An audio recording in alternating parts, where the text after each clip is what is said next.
Assalamualaikum warahmatullahi wabarakatuh. Apa kabar anak Indonesia? Semoga kita semua selalu dalam keadaan sehat, baik, dan bahagia. Amin. Pada video kali ini kita akan kembali belajar bersama-sama. Nah, untuk materinya kita akan belajar mengenai menjelaskan pengajuan, penawaran, persetujuan, dan penutup dalam teks negosiasi. Silakan kalian simak video dengan baik.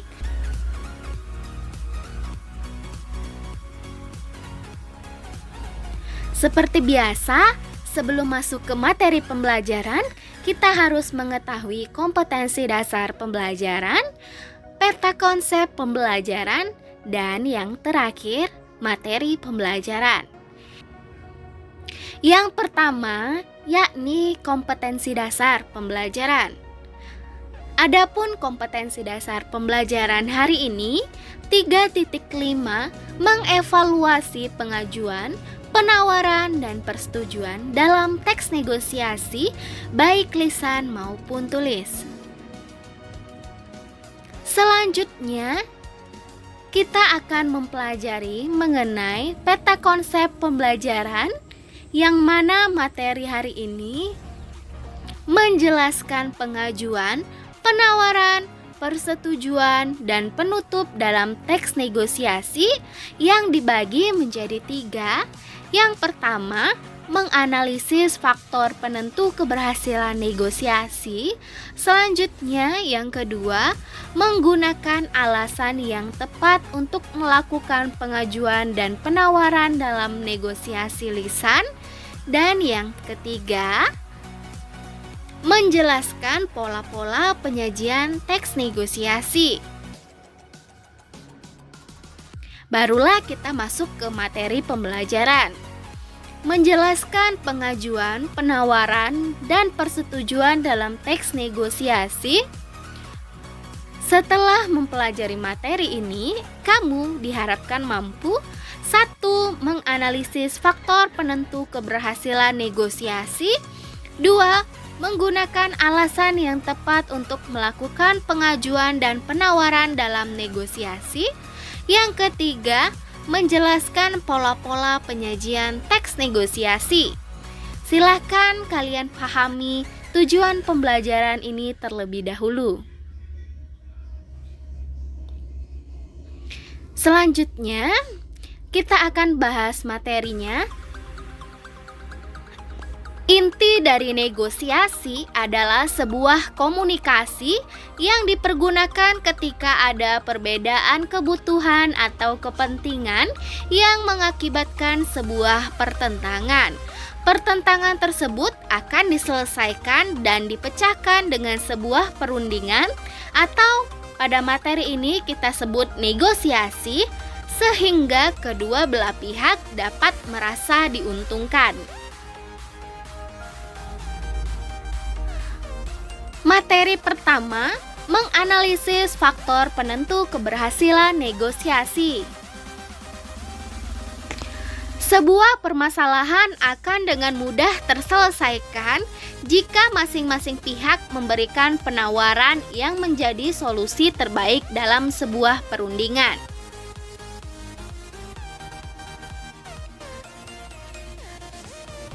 Nah, dalam negosiasi ini ada beberapa faktor yang dapat menentukan keberhasilan sebuah negosiasi, antara lain yang pertama, kesediaan semua untuk berkompromi dengan pihak lain.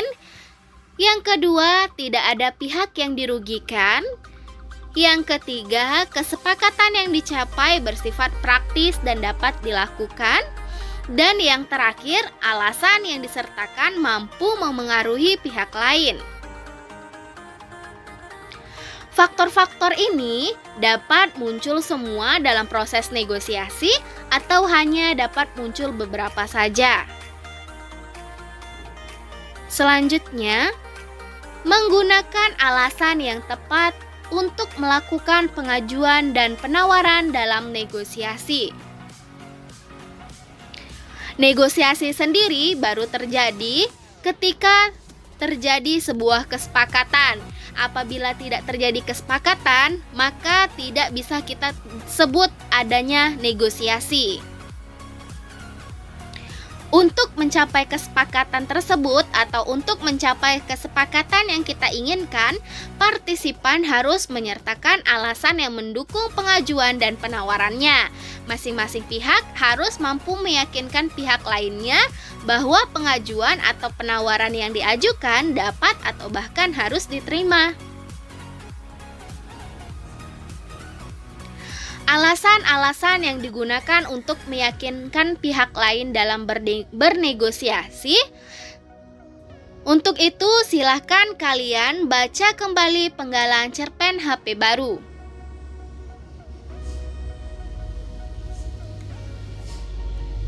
Jika sudah selesai, berikut analisis alasan-alasan yang diajukan Rani pada ayahnya agar ayahnya mau membelikan HP baru untuk Rani.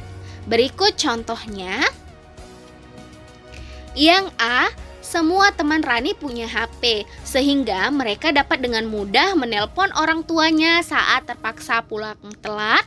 Yang B, Rani iri sama teman-teman Rani yang dapat dengan mudah mengunduh materi pembelajaran, mengirim tugas, bahkan berdiskusi untuk mengerjakan tugas-tugas tanpa harus keluar rumah. Yang C, Rani membutuhkan HP agar lebih mudah mengirim tugas ke grup Facebook atau mengunggah tugas di blog. Yang D atau yang terakhir, HP juga memudahkan Rani untuk belajar dan berdiskusi dengan teman-temannya. Nah, alasan-alasan yang disampaikan Rani terbukti mampu mengubah pendirian ayah Rani yang tadinya tidak mau membelikan HP baru untuk Rani. Selanjutnya, menjelaskan pola-pola penyajian teks negosiasi. Teks pertama tentang negosiasi pembeli dan pedagang buah disajikan dalam bentuk dialog. Penyajian negosiasi dalam teks tersebut diwujudkan dalam bentuk dialog menggunakan kalimat langsung. Bandingkan dengan negosiasi Rani dan ayahnya dalam HP baru, teks ini disajikan dalam bentuk cerita pendek dengan pola penyajian gabungan antara bentuk narasi dan dialog. Kedua bentuk penyajian teks negosiasi tersebut merupakan wujud negosiasi lisan yang dituliskan. Nah, bagaimana anak Indonesia untuk materi hari ini mengenai menjelaskan pengajuan, penawaran, persetujuan, dan penutup dalam teks negosiasi? Tentunya kalian semua anak hebat dan dapat memahami materi ini dengan mudah. Jika ada materi atau terdapat materi yang kurang kalian pahami, silahkan kalian tanyakan atau bisa didiskusikan bersama. Terima kasih telah mengikuti kelas saya dengan baik.